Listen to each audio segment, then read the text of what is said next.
아이도 춥습니다. 건강들 조심하시기 바랍니다. 하여튼 많이 다니지 말고 그래도 우리 혜재는 그 병이 안 왔는데 뭐 자신할 수가 없더라고요. 하여튼 다들 마스크 쓰시고 장갑 꼭 끼고 그렇게 다니시기 바랍니다. 오늘은 누가복음 18장 35절로 43절의 말씀에 중심으로 문제는 기도하면 해결된다. 좀 전 찬양에도 걱정 근심 없는 자 누군가 다 있는 거예요. 그래서 어떤 문제라도 또 금년도에 우리의 삶의 목표도 있지요. 기도 제목도 있죠. 이런 것들은 다 기도하면 해결이 된다. 아멘. 지금은 바로 기도할 때다. 기도할 때입니다. 지금 열심히 기도하시기 바랍니다. 기회라는 말이 있습니다. 기회. 이 기회라는 말은 어떠한 일을 하는데 가장 적절한 시기, 틈, 또 찬스, 또 때라고 얘기합니다. 어떤 일을 이룰 수 있는 기가 막힌 때가 바로 기회야. 그래서 기회를 잘 잡아야 돼요. 기회를. 사람은 살다 보면 기회가 옵니다. 그 기회를 바로 판단하고 바로 잡아야 그 우리가 승리할 수가 있는 거예요. 아멘. 이탈리아 토리노 박물관에 가면은 카이로스라는 그런 조각상이 있는데 그 조각상을 보면 앞에는 머리가 풍성하게 나 있고 뒤에는 대머리라는 거예요. 그리고 날개가 달렸는데 날개만 있는 게 아니고 다리에 발목에도 이게 날개가 달려 있다는 거예요. 저는 뭐 보지 못했습니다만은 그런데 중요한 것은 그 조각상 밑에 글귀가 새겨 있는데 뭐라고 했냐? 앞머리가 무성한 이유는 사람들이 나를 보았을 때 쉽게 붙잡을 수 있도록 하기 위해서 앞머리가 풍성하다. 뒷머리는 대머리가 왜 되어 있느냐? 내가 지나가면 다시는 붙잡을 수 없도록 대머리를 만들어. 발에 날개가 달려있는 것은 내가 지나가면서 빨리 지나가도록 내가 빨리 사라져야 되겠다. 그래서 발목에 그 날개가 달려있다는 거야. 아니, 팔에만 날개가 달린 게 아니라 발목까지 달려있다. 속히 날아간다. 기회는 다가올 때 잡아야 돼. 기회는 다가올 때 이것이 기회다. 지나가면 절대로 잡을 수 없는 것이 기회를. 그러므로 우리는 금년도에 좋은 기회가 왔을 때 잘 잡으시기 바랍니다. 기회가 왔을 때 잘 잡으려면 자고 있으면 잡을 수 있나요? 눈 감고 있으면 잡을 수 있어요? 놀고 있으면 잡을 수 있냐고요? 딴짓하고 있으면 잡을 수 있냐고요? 기회를 잡으려면 정신 차려가지고 아멘 기도하면서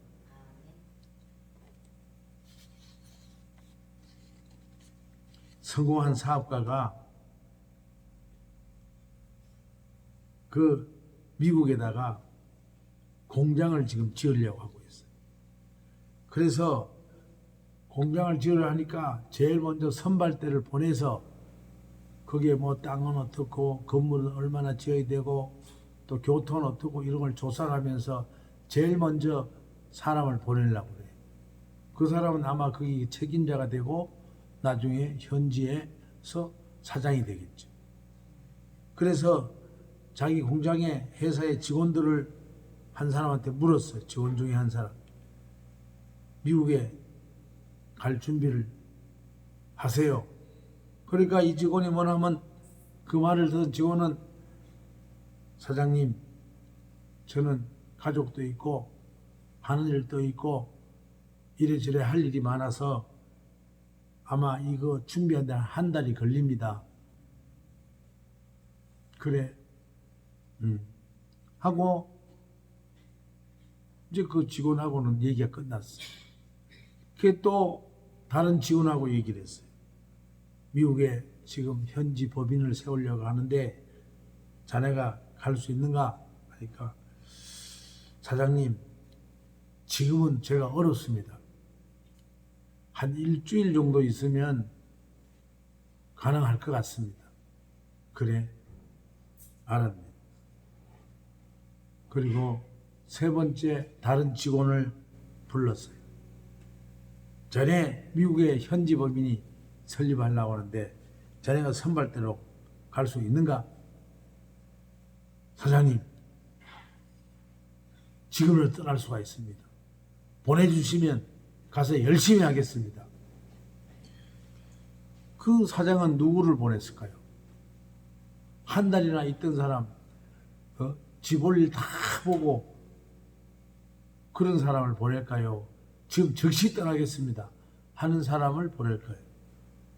당연히 지금 즉시 떠날 사람을 보냈습니다. 그가 결국은 미국의 현지 법인의 모든 것을 지휘하면서 제일 먼저 가서 제일 잘하니까 대표 사장이 된 거예요. 기회는 올 때 잡아야 된다. 아멘. 그게 우리가 할 일이에요. 우리 세상에는 여러 가지 문제가 많고 또 그런 문제를 부딪히면 세상 사람들은 전부 절망을 선택합니다. 안 돼, 안 돼. 나는 안 돼. 아이고, 나는 안 돼요. 이런 생각을 한단 말이야. 그런데 그 절망이나 낙심이 기회라고 생각하시면 오히려 우리에게 전화위복이 될 수가 있다. 절망 앞에서, 어려움 앞에서 그것을 딛고 일어서는 저와 여러분 되시길 축원합니다. 기회는 누구나 공평하게 온다고 합니다. 뭐 어떤 사람은 일평생에 큰 기회가 3번 온다고 하기도 하고 늘 있기도 하고 뭐 그렇다고 합니다만은 여하튼하고 우리는 기회를 잡기 위해서 준비하고 있다가 기회를 잡아야 되는 것이죠. 우리가 그 권투 선수들이요, 이렇게 권투할 때 그 내 주먹을 탁 넣을 때는 어떠냐면 상대편이 이렇게 열려 있을 때, 상대편의 주먹이 열려 있을 때 그 틈을 타서 탁 때리면은 상대편이 딱 맞아서 다운되는 거예요. 그런데 그 기회를 못하고 그런 틈을 놓치면 어떡하냐? 그러면 자기가 맞아서 지죠. 그러니까 그 기회를 틈을 타기 위해서 계속 이렇게 하면서 막 이렇게 하죠. 그 여러분 권투 이렇게 경기 보면 그렇죠. 뭐 축구도 똑같습니다. 축구도 이렇게 해서 볼을 이렇게 저렇게 해서 그 틈을 타서 거기서 탁 하면은 골이 들어가잖아요. 손흥민 선수. 예? 그런데 어떤 기회는 또 시간이 필요한 기회도 있어요. 준비하며 또 기다리는 기회도 있어요. 그렇지만은 그 때가 다가왔을 때, 요 때구나 하고 그 기회를 잡아야 될 줄로 믿습니다. 사람은 다 운명을 타고난 같이도 하지만은 꼭 그렇지 않아요. 우리가 운명을 바꿀 수도 있습니다. 어떻게 바꾸냐? 내가 그 기회를 타서 도전하면 운명이 바뀌어지는 거예요. 왜 그러냐? 우리가 어렵고 힘든 일이 있다 하더라도 하나님이 능력자를 붙여주시면 순간에 바뀌어지는 거예요. 순간에. 도울 자를 붙여주시면 삶이 바뀌어지는 거라고요. 내 힘으로 아무리 할래도 어려울 때는 하나님이 도울 자를 붙여주기를 기도해야 돼. 아멘. 오늘 말씀의 제목이 뭐라 했죠? 문제는 기도하면 해결된다. 믿음의 기도가 하나님을 움직이고 하나님이 도울 자를 붙여주시고 그래서 우리의 인생이 송두리째 바뀌는 그런 역사가 날마다 있기를 원합니다. 아멘. 오늘은 여리고에 사는 어떤 맹인이 있었어요. 소경. 이 소경은 참으로 절망 가운데 구걸하면서 길가에 앉아서 살아가는 거예요. 더럽고 보지 못하고 또 구걸하면서 살아가는 그 소경은 어떤 삶을 살았을까요? 절망의 삶, 비전이 없는 삶, 보지 못하는, 눈이 있어도 보지 못하는 절망의 삶, 일이 안 풀리고 이래도 안 되고 저렇게 안 되고 먹고는 살아야 되니까 구걸하는 그런 소경이 눈을 뜨는 그런 내용이에요. 근데 그 눈을 뜨는 그런 기회가 어떻게 왔느냐? 오늘 보니까 예수를 만나더라고요. 예수님을 만나니까 그가 눈을 뜨시더라고요. 눈을 뜨더라고요. 그러면 그가 가만 앉아 있을 때 예수를 만났을까요? 그렇지 않아요. 사람이 많습니다. 다 예수님한테 뭔가 얻으려고 문제 해결 받으려고 전부 그냥 볼때같이 군대같이 모여 있는데 이 소경은 눈이 안 보이니까 어디에 있는지 갈 수도 없고 그런 입장이에요. 그러니까 나는 안 돼 하면 눈을 뜰 수가 없는 거야. 근데 이 소경은 예수의 소문을 듣습니다. 예수를 만나면, 예수님이 손만 잡아주면, 예수님이 말씀만 하시면 나는 눈을 뜰 수 있다. 주님이 함께 하시면 내 일이 해결된다. 주님이 도와주시면 내 일이 해결된다. 그런 마음을 먹고 예수 이름을 부르기 시작합니다.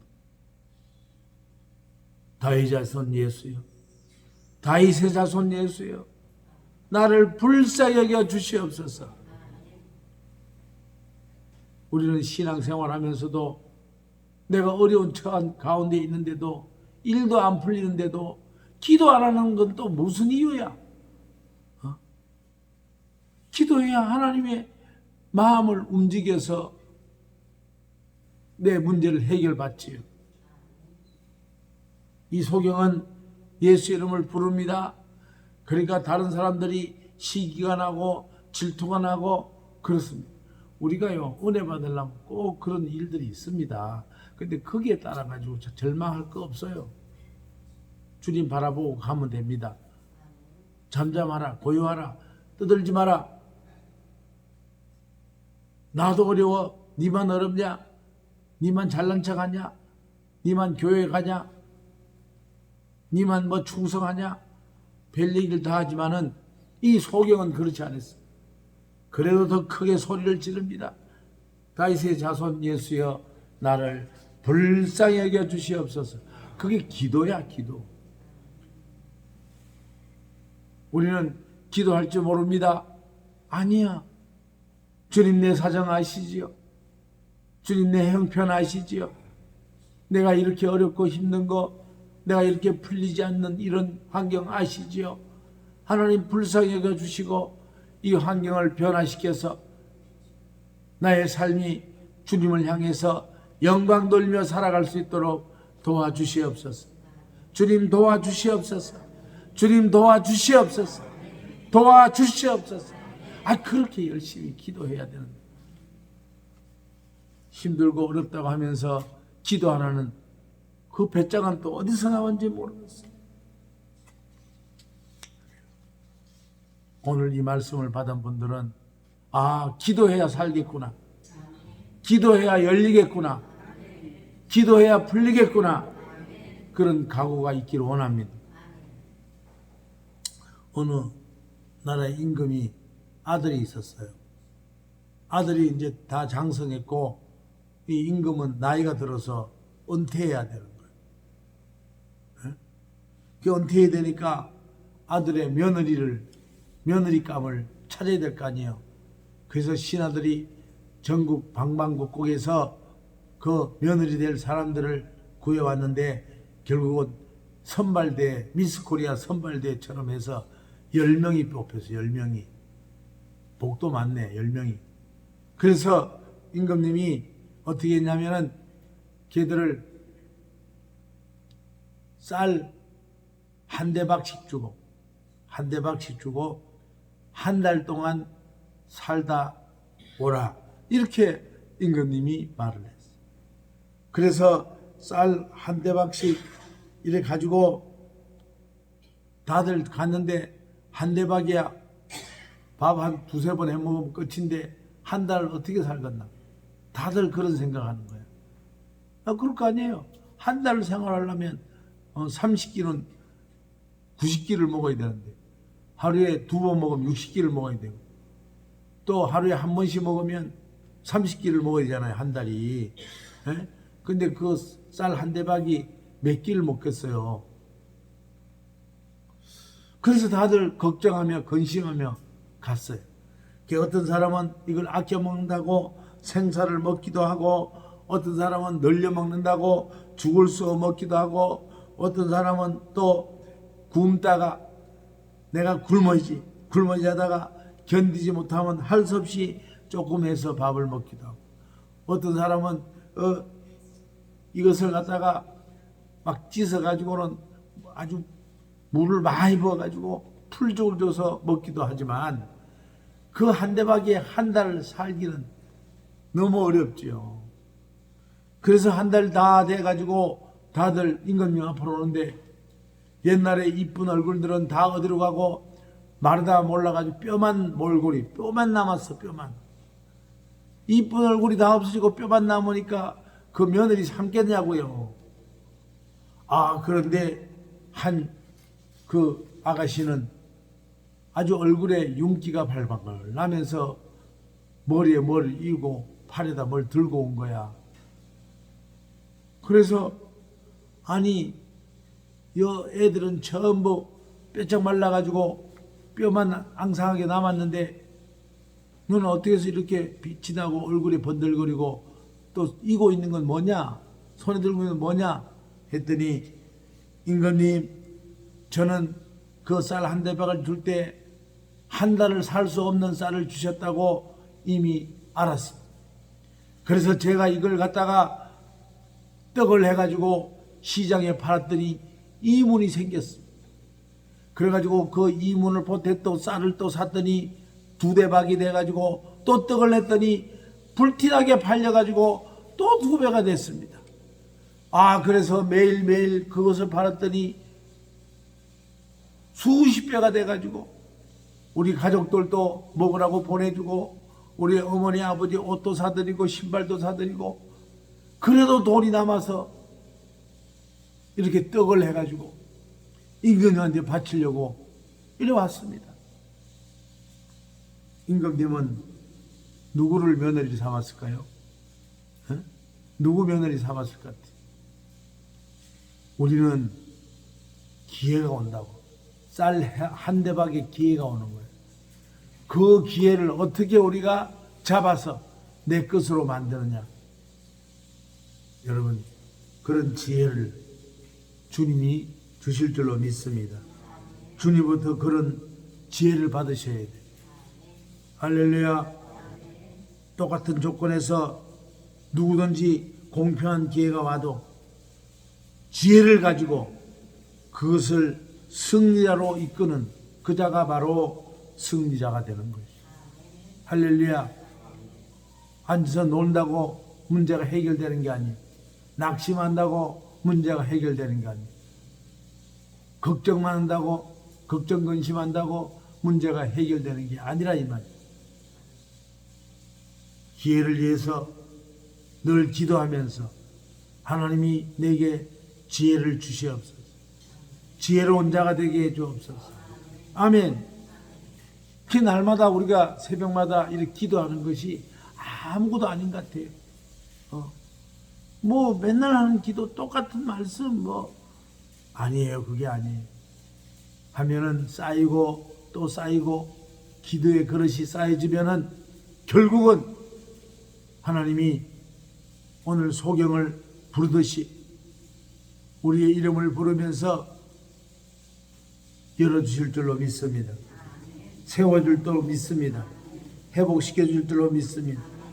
갈라디아 3장 13절에 보면 그리스도께서 우리를 위하여 저주를 받은 바 되사 율법의 저주에서 우리를 속량하셨으니, 마태복음 8장 17절에 우리의 연약한 것을 친히 담당하시고 병을 짊어지셨다. 아멘. 고린도서 8장 9절에 보니까 너희를 위하여 가난하게 되심은 그의 가난함으로 너희를 부요하게 하려 하십니다. 예수님께서는 우리의 모든 문제의 해결자십니다. 아멘. 그걸 믿습니까? 그러므로 문제 앞에서 절망하지 말고 예수의 이름을 붙들고 기도해야 될 줄로 믿습니다. 아멘. 기도해요. 기도하지 않으면 문제가 이루어지지 않는다. 우리 찬양 한번.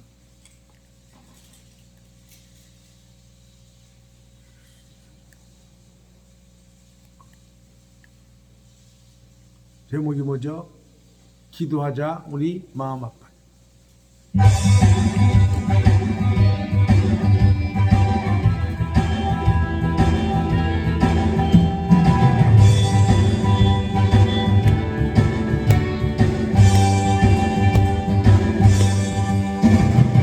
기도하자 우리 마음 아파요. 기도하자 우리 마음 아파요. 할렐루야 할렐루야 할렐루야.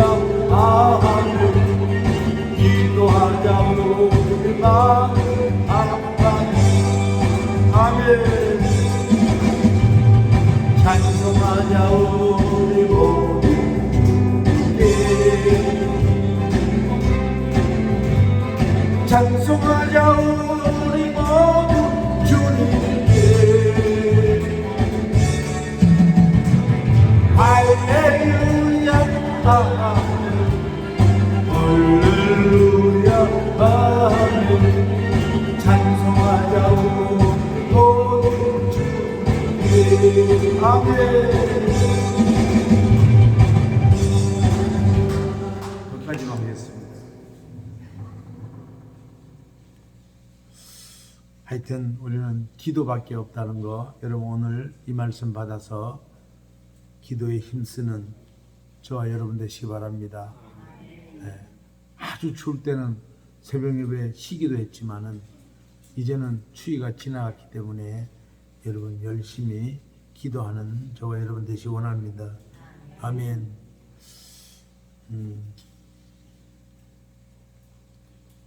백기현 권사님이라고 했습니다. 이분은 돌을 막 지나고 고모 등에 엎여서 놀다가 고모가 나이가 9살 정도밖에 안 돼가지고 아기를 잘 못 봤지. 그래서 이 백기현이가 어린이가 아기가 떨어졌어요. 그래서 마루에서 떨어져가지고 그 디딤돌, 신발 벗는 디딤돌 거기에 허리를 탁 쳐서 등뼈가 다쳤어요.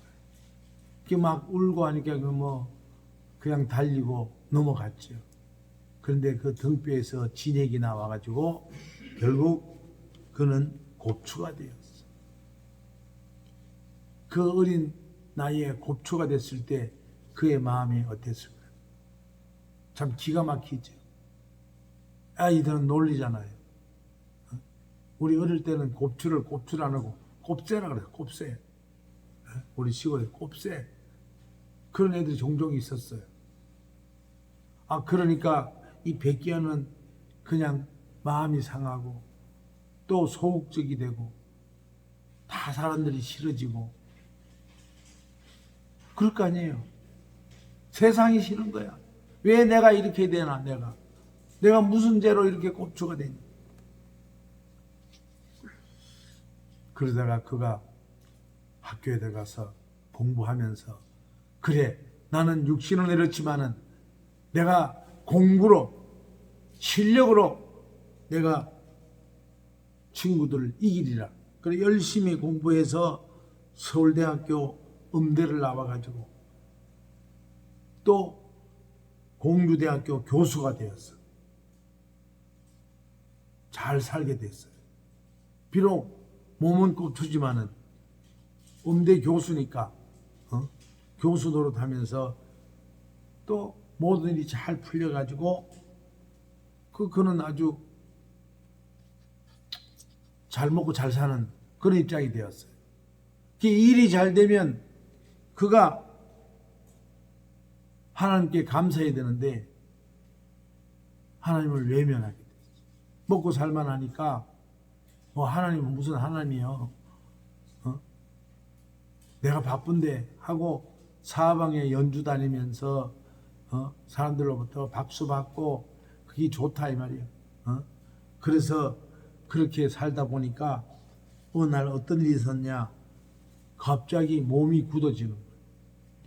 몸이 굳어져서 목도 돌릴 수도 없고 팔도 들 수도 없고 뭐 곱추리가 당연히 허리도 쓸 수도 없고 잘 걷지도 못하는 그런 병이 오기 시작했어요. 온몸이 굳기 시작했어요. 있는 돈으로 병원에 다니도 낫지 않고 또 뭐 좋은 무슨 하여튼 좋다는 약은 다 먹어보고 이래도 안 되고 저래도 안 돼. 그래서 그는 결국 이제는 뭐 교수도 못하지, 돈도 다 허비했지, 뭐 뻣뻣이 자꾸 굳어가는 병인데 뭐. 그런데 이제 죽어야 되겠다. 이제 뭐 마지막은 사람은 다 그런 생각을 해요. 최후의 결심, 아주 바보 같은 결심을 해요. 바보 같으니 또 그렇게 가지, 그죠? 지혜가 없었어.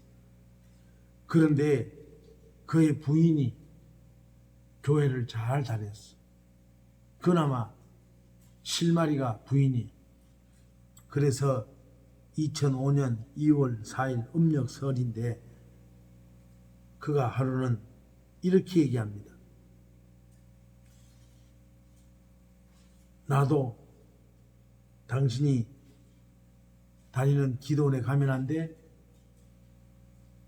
나는 이 말씀을, 이 간증을 보면서 꼭 내 생각이 났어.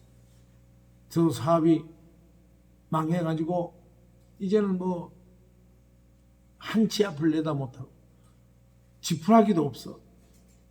그럴 쯤에 우리 사모가 다니는 기도원이 있었는데 평소에는 그런데 뭐 쓸데없이 가냐 했는데 내가 어려워지니까 아니더라고. 당신 다니는 기도원 어디야? 나 좀 데려가줘.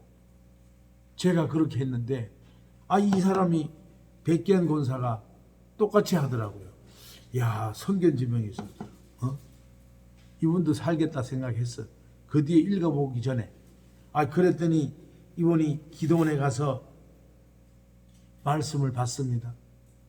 그 처음에는 뻣뻣하니까 그 제일 뒤에 요를 깔고 누워 있었는데 그 찬양에 막 은혜를 받고 말씀의 은혜를 받고 막 기도의 은혜를 받고 막 통성 기도하고 하니까 막 갑자기 눈물이 나면서 회개하면서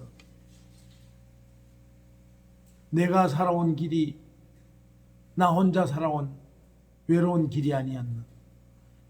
내가 살아온 것은 주님이 없던 내 혼자의 길이 너무나 힘들었다.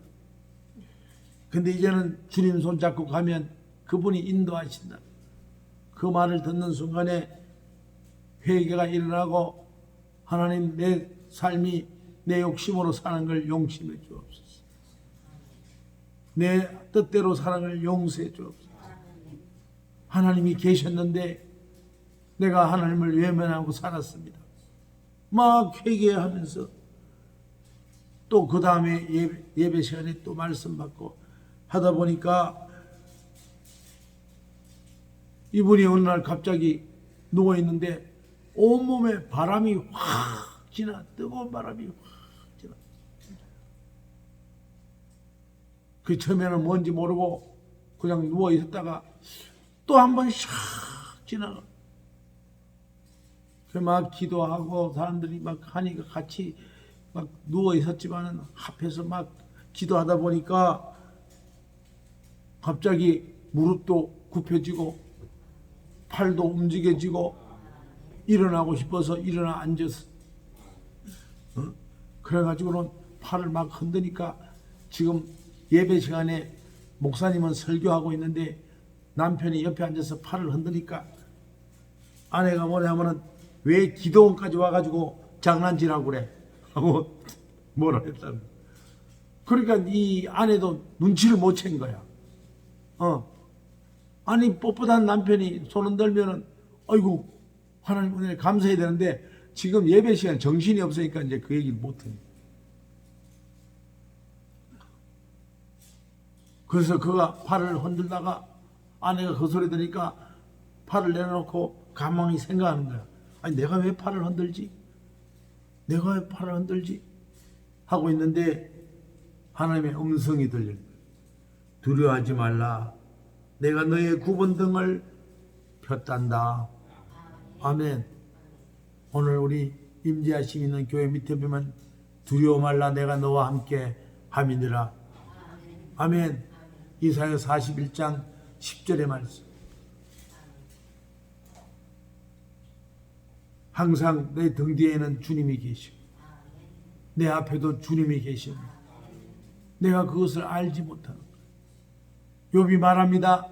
내가 어렵고 힘들 때 왼편에서 주님이 계시지만은 또 그분이 나를 위해서 늘 걱정하며 근심하며 나를 바라보고 있지만은 나는 주님을 바라볼 수가 없어. 주님이 왼편에 계시지만은 내가 주님을 바라보지 못해. 그저 내 아픈 거, 내 괴로운 것만 생각하면서 애통하면서 속만 끓이고. 그래서 그가 집회가 다 끝난 다음에 벌떡 일어나서 걷는데 가만 보니까 온몸이 육신이 다 풀려지고 곱추로 했던 어깨도 다 펴지고 당뇨가 있었는데 당뇨도 낫고 또 간염도 있었는데 간염도 없어지고 어릴 때부터 제대로 뜨지 못했던 한쪽 눈까지도 잘 보여가지고 동그랗게 돼가지고 그래서 기도원에 내려와서 자기가 잘 아는 의대 한국의학연구소 이혜선 박사라고 있는데 그분한테 갔대요. 아니 내가 지금 이렇게 됐는데 이거 어떻게 된 일이냐고 했더니 이것은 완전히 의학적으로 설명할 수 없는 하나님의 기적을 체험하셨습니다. 아멘. 말씀을 마칩니다. 우리는 다 문제가 없는 사람이 없어. 다 걱정 근심이 있습니다. 또 소망도 있고 심지어는 계획도 있습니다. 이거 기도로 해결받으시기 바랍니다. 기도로 해결받으시길 바랍니다. 소경은 그것을 믿고 부르짖고 기도할 때에 눈을 뜨는 역사, 기적이 일어났어요. 예수님을 믿고 기도할 때에 예수님은 우리의 문제를 해결해 주신다. 이 믿음으로 금년 한 해 기도로 승리하는 저와 여러분 되시기를 예수의 이름으로 축원합니다. 축원합니다. 축원합니다.